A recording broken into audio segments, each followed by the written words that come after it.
रोजाना शाम 6 बजे, सुबह 4 बजे और दोपहर 1 बजे। कैसा लग रहा है मैडम? फेशियल कैसा लग रहा है? शादी सीजन के पहले आता है सीजन शादी.com का। आज ही डाउनलोड कीजिए। जिंदगी ये जिंदगी अजीब है, दोस्त ना रकीब है। ये जिंदगी अजीब है, दोस्त ना रकीब है। ना गुर्बते ना फासले, ना दूर ना करीब है। कहीं धूप है कहीं छाँव है, ये दूरियों का एहसास है। ये दूरियों का एहसास है। ये दूरियों का एहसास है। दूरियों का एहसास। घर में नफरत की दीवार तो नहीं खड़ी हो रही है? अगर ऐसा है तो ये घर बर्बाद हो जाएगा। बूढ़ी उम्र की नौकरानी रखोगे तो ऐसा ही होगा। वो मेरे घर की नौकरानी नहीं, मेरी अम्मी है। उन लोगों की अपनी जिंदगी है, हम तो उनके रहमो करम पर हैं।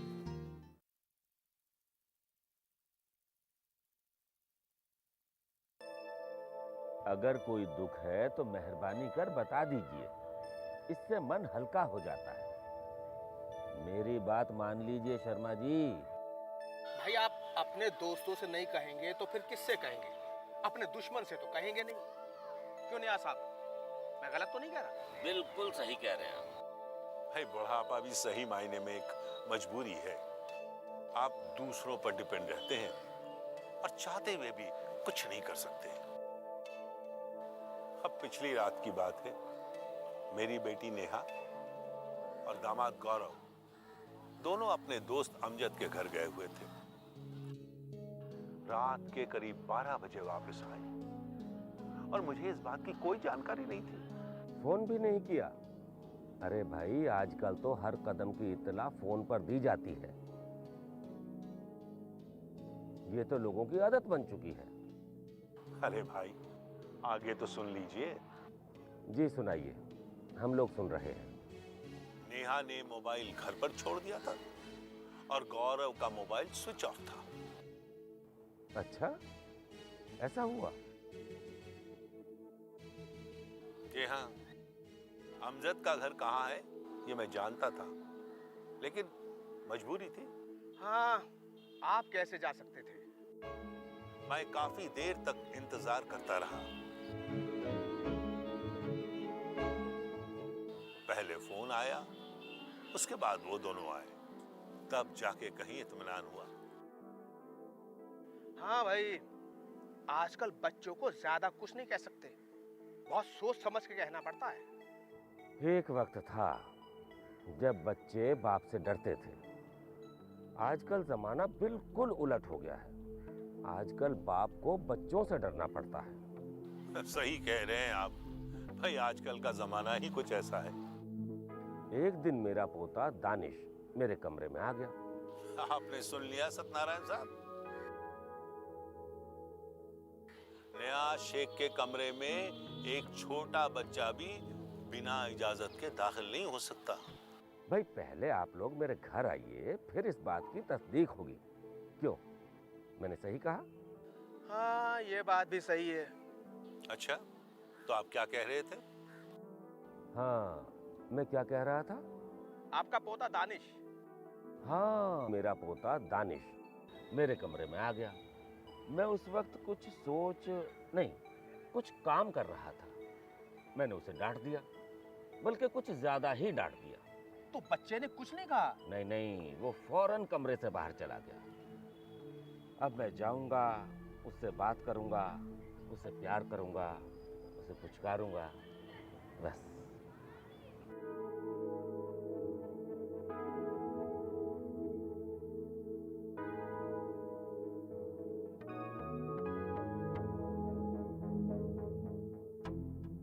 जाओ, अब्बू से कह दो। अब्बू, मैं स्कूल जा रहा हूँ। लेकिन बेटे अभी तो स्कूल की बस आने में पूरे 20 मिनट बाकी है। अरे तो मैं और दानिश वहां बस स्टॉप में इंतजार कर लेंगे। जी नहीं, बिल्कुल नहीं। क्यों? क्या बात हो गई? दानिश पहले दादू के कमरे में जाएगा, दादू से मुलाकात करेगा, उसके बाद स्कूल जाएगा। नहीं, मैं दादू से नहीं मिलूंगा, हरगिज नहीं। दानिश खबरदार, जो एक लफ्ज भी आगे कुछ कहा तो। नहीं मिलूंगा, नहीं मिलूंगा, नहीं मिलूंगा, बस कह दिया। लेकिन मैंने कहा ना कि तुम दादू से मिलकर ही स्कूल जाओगे। इसे समझाओ शैला, ये बिल्कुल गलत तरीका है। आप भी ना कभी कभी किसी बात की जिद पकड़ लेते हैं बस। दानिश बेटे, स्कूल जाने का वक्त हो गया है। दानिश बहुत ही प्यारा बेटा है। दादू तुम्हें कितना प्यार करते हैं। तुम्हारे लिए फुटबॉल लेकर आए थे। लेकिन उन्होंने मुझे बहुत डांटा था। दानिश बेटे, दादू ऐसे ही होते हैं। वो बहुत प्यार करते हैं और शैतानी करने पर डांटते भी हैं। क्या दुनिया के सारे दादू ऐसे होते हैं? हाँ बेटा, दुनिया के सारे दादू ऐसे ही होते हैं। दानिश, लो दादू आ गए। दानिश, बैठिए। बैठिए। बैठो बेटा, बैठो। जी। मेरा प्यारा दानिश, सलामत रहो, खुश रहो। मुझे माफ कर दो, मैंने अपने दानिश को डांटा था। एक शर्त पे माफी मिलेगी। बताइए जहांपना, वो कौन सी शर्त है? हम हर शर्त मानने के लिए तैयार हैं। हुक्म कीजिए। मेरे लिए गिफ्ट लाना पड़ेगा। बिल्कुल जहांपना, हुक्म की तामील होगी। ये हमारा वादा रहा। वो अब्बू, बस का टाइम हो गया है। हाँ बेटा, जाओ जाओ। जी चलो चलो, बैग उठाओ। आज मेरे मन का बोझ हल्का हो गया। कैसा बोझ अब्बू? बेटा, मैं दानिश की तरफ से फिक्रमंद था। बच्चा है, पता नहीं क्या क्या सोच रहा होगा। अब उससे बात हो गई, सारा मामला खत्म। लेकिन आपने एक नई मुसीबत मोल ले ली। कौन सी नई मुसीबत? मुआफी की शर्त क्या है ये तो आपको मालूम ही है जहांपना। अच्छा अच्छा, हाँ हाँ, आज उसके लिए बाजार से गिफ्ट ले आना। अब्बू, ये जहमत तो आप ही को उठानी पड़ेगी। क्यों? तुमसे मुमकिन नहीं है? दरअसल वो क्या है कि ठीक है, तो मैं ये काम खुद ही कर लूंगा। तुम्हें परेशान होने की जरूरत नहीं है। आप मेरी बात का कोई गलत मतलब। बस बात खत्म करो। मैंने कहा ना, ये काम मैं खुद कर लूंगा। और चाय मेरे कमरे में भिजवा देना। जी, बहुत बेहतर है।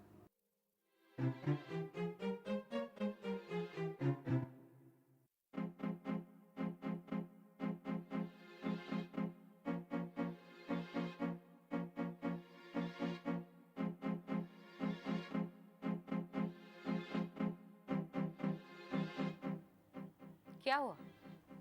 सुबह सुबह चेहरे पर तनाव?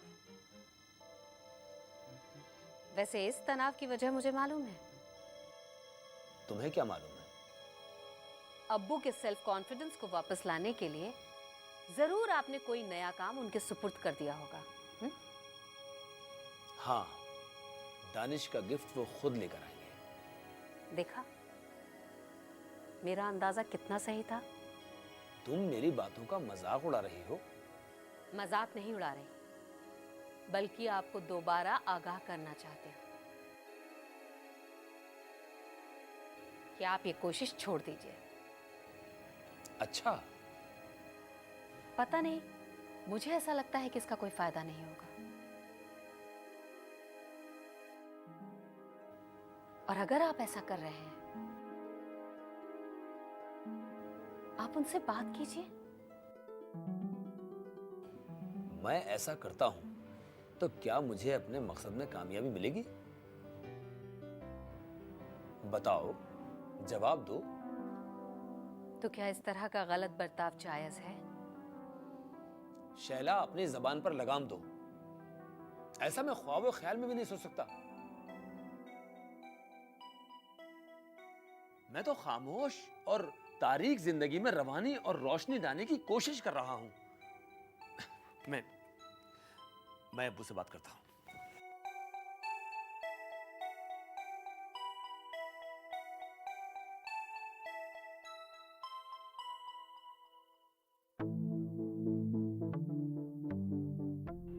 पता नहीं ये क्या चाहते हैं।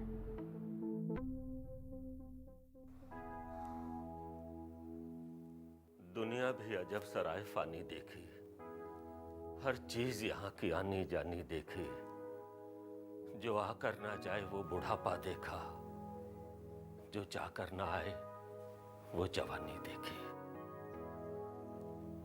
अब्बू, हाँ? एक बात बताइए। बोलो बेटा। मैंने महसूस किया है कि आप कुछ ज्यादा ही खामोश क्यों हो गए? अपनी बात पूरी करो। तुम शायद मुझसे कुछ कहना चाहते हो। अब कैसे बताऊं?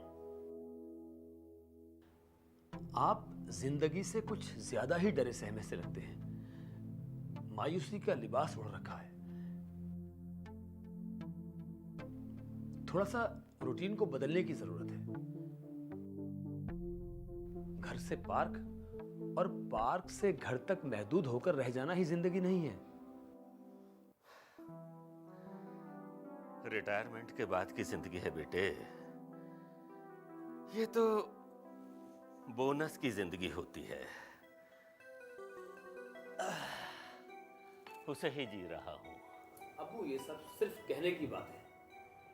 देखिए, मेरे कहने का मतलब यह है कि आप किसी बात के लिए मजबूर नहीं हैं।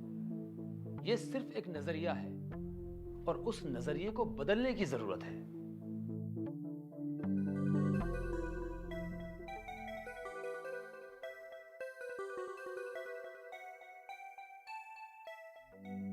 जावेद चाहे कुछ भी दलील दे, लेकिन हकीकत यह है, हर दिन जिंदगी और मौत की दूरी कम कर रहा है।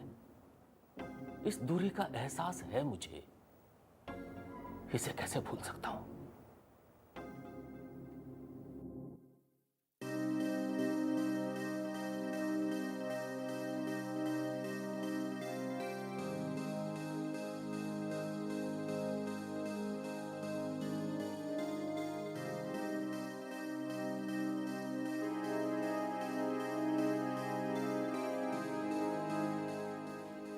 नेहा, घर का सारा काम हो गया बेटी? हाँ माँ, तभी तो यहाँ आपके पास आई हूँ।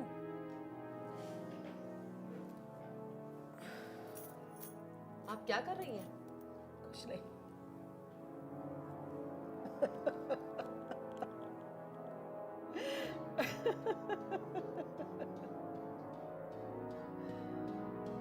क्या हुआ? कुछ नहीं, बस यूं ही हंसी आ गई। पर हंसी की कोई वजह? बताऊं? हाँ हाँ, बताइए ना। पिछले 1 घंटे से चाय पीने के बाद इंतजार में मैं भूत बन गई हूँ। किस इंतजार में? कि तुम्हारे पापा मुझसे कुछ बात करेंगे। पापा? पापा? पापा? क्या बात है नेहा? क्या मामला है? ये तो बिल्कुल गलत बात है।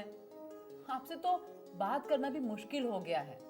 जब देखो बस नॉवेल में ही डूबे रहते हैं। आपके पास तो हम लोगों से बात करने की भी फुर्सत नहीं है। बात न करने की वजह मुझे मालूम है। तो क्या वजह है, बताओ, मैं भी सुनना चाहता हूँ। देखिए, आप सुबह सैर पे जाते हैं, वहाँ अपने दोस्तों से सारी बात करते हैं। हम दोनों से बात करने के लिए आपके पास कुछ बचता ही नहीं है। क्यों, मैं गलत तो नहीं कह रही हूँ? बताइए। अब ये बात तय रही कि मैं अब से 24 घंटे तक ये किताब बिल्कुल नहीं पढ़ूंगा। नेहा, अब तुम अपनी बात शुरू करो। क्या हुआ? क्या सोच रही हो? क्या बात की जाए, ये सोच रही है। अमजद और हिना की बात बताओ। उस सिलसिले में तो कोई बात हुई ही नहीं है। अमजद की फैमिली कैसी लगी? मत कीजिए अमजद की बात। अच्छा, क्यों? वो अपनी फैमिली के साथ अलग रहता है और उसके मम्मी पापा दूसरे घर में अलग रहते हैं। मैंने तो ऐसा पहली बार देखा है। तो क्या उन लोगों से मुलाकात नहीं होती है? अमजद को जब जरूरत होती है तो वो लोग उसके घर आ जाते हैं। तुम्हारी मुलाकात उसके मम्मी पापा से हुई थी? उसके पापा से तो नहीं, लेकिन हाँ, उसकी अम्मी से मेरी मुलाकात जरूर हुई थी। सारा खाना उन्होंने ही बनाया था। सास बहू को बहुत प्यार करती है, इसीलिए जरूरत पड़ने पर भागी चली आती है। ये तो बड़ी अजीब बात है, मैं पहली बार सुन रहा हूँ। अमजद कह रहा था कि वो देर रात तक पार्टी में भी जा सकता है, किसी तरह की कोई पाबंदी ही नहीं है। बताइए, बुढ़ापे में औलाद को साथ रहना चाहिए, यहाँ तो मामला बिल्कुल उल्टा है। ऐसा क्यों है? मेरा मतलब इसकी कोई तो वजह होगी, कुछ तो अमजद ने बताया होगा। इसकी वजह मुझे अमजद बाद में बताएगा, लेकिन वो मुझे बताएगा जरूर, क्योंकि उसने वादा किया है।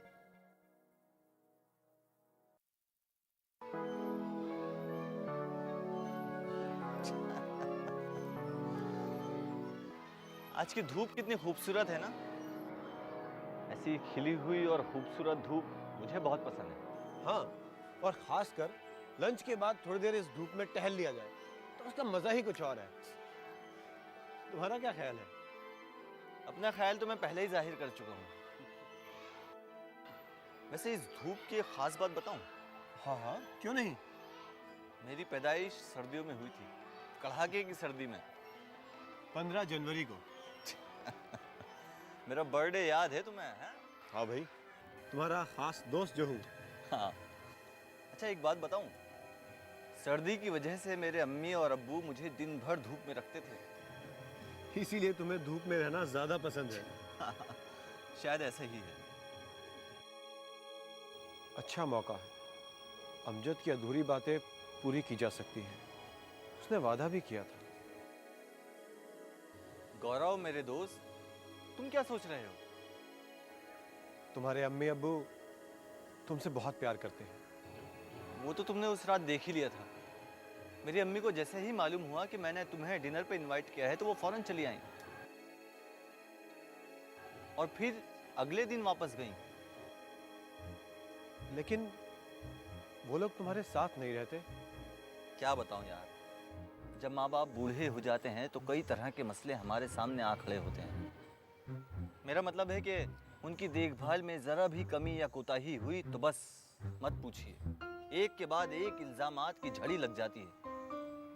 अच्छा, मुझ पर गुजर चुकी है मेरे दोस्त गौरव, इसलिए बयान कर रहा हूँ। सबसे बड़ी बात यह है कि आप बेफिक्र होकर आज़ादी के साथ अपने दोस्तों के साथ घर पर बैठ नहीं सकते, या फिर अपने दोस्तों को अपने घर पर आने की दावत नहीं दे सकते। ऊंची और तेज आवाज में बात करना या फिर बोलना उनके सुकून में खलल पैदा करता है। अच्छा, इसीलिए तुमने ये फैसला किया है। देखो, ताली कभी एक हाथ से नहीं बचती है। वो मुझे मालूम है। इसीलिए मैंने उनके लिए घर में 2 नौकरों को रखा है, एक खाना पकाने के लिए और दूसरा उनकी देखभाल के लिए। सोचा हालात बेहतर हो जाएंगे, अम्मी और अब्बू खुश रहेंगे, लेकिन कोई फायदा नहीं। ऐसा क्यों? रोजाना कोई ना कोई नई बात और नई शिकायत मेरे घर पर मेरा इंतजार कर रही होती थी। दफ्तर से घर में कदम रखा नहीं कि कभी खाने में कमी की शिकायत तो कभी खिदमत में कुताही की बातों को सुनकर मैं परेशान हो जाता था। मेरी दास्तान को सुनकर तुम बोर तो नहीं हो रहे? कैसी बातें कर रहे हो? तुम्हारे तजुर्बे को सुनना बेहद जरूरी है। एक बात तुम्हें बता दूं? कौन सी बात? हम लोगों से अलग रहने का फैसला उनकी तरफ से पहले आया था। हाँ, ये बात अलग है कि मैंने उस फैसले की मुखालफत नहीं की। लेकिन तुम्हें उनका फैसला बदलने के लिए उनको मजबूर करना चाहिए था। करना चाहिए था, लेकिन मैंने जानबूझकर ऐसा नहीं किया। सोचा शायद उन्हें ही अपने फैसले पर निदामत होगी, लेकिन ऐसा अब तक नहीं हुआ। आगे देखो क्या होता है। लंच का वक्त खत्म होने वाला है। बात खत्म होने से पहले अगर तुम इजाजत दो तो मैं कुछ बोलूं? हाँ हाँ, क्यों नहीं। देखो, मेरी बात का बुरा मत मानना। तुमने शायद अपने बूढ़े माँ बाप को ठीक तरह से समझने की कोशिश नहीं की। ये सब उसी का नतीजा है। समझने की कोशिश नहीं की? इस बात का क्या मतलब? तुमने जितनी बातें बताई ऐसा हर घर में होता है। लगभग हर बुजुर्ग ऐसा ही करते हैं। इसमें कोई खास बात नहीं है। लेकिन जिस तरह तुमने किया, तुम्हारे घर में हुआ, वो खास बात है। समझ गए? अच्छा। हाँ, नेहा की मिसाल सामने है। वो अपने मम्मी पापा की खिदमत बहुत अच्छी तरह करती है। इसकी वजह है कि वो बुढ़ापे की जिंदगी को और उनकी साइकोलॉजी को अच्छी तरह समझती है। ये सबसे ज्यादा जरूरी है। इसके बाद कोई मसला ही पैदा नहीं होगा, और ये मैं दावे के साथ कह सकता हूं। अरे भाई चलो। हाँ चलो।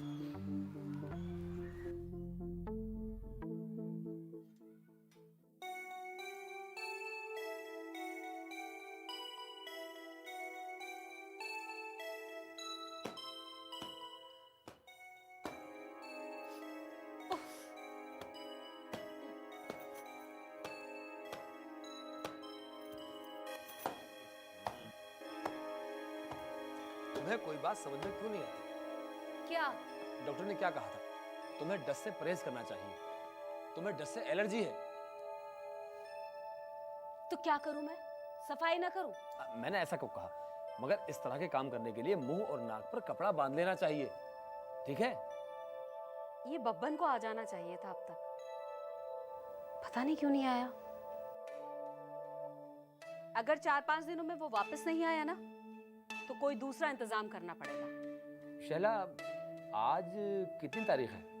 5 तारीख। अरे हाँ, उसने आज ही तो आने को कहा था। मैं तो भूल गई। मैंने उसका फोन रिसीव किया था। आज उसे आना चाहिए। उसकी गाड़ी सुबह सुबह आती है। अब वो नहीं आने वाला। जिंदगी, ये जिंदगी, जिंदगी, ये जिंदगी, ये जिंदगी अजीब है। कोई दोस्त ना रकीब है। कहीं कश्मकश, कहीं उलझन, कहीं आरज़ू, कहीं जुस्तजू, कहीं बेबसी, कहीं बेकसी, कहीं धूप है, कहीं छाँव है। ये दूरियों का एहसास है।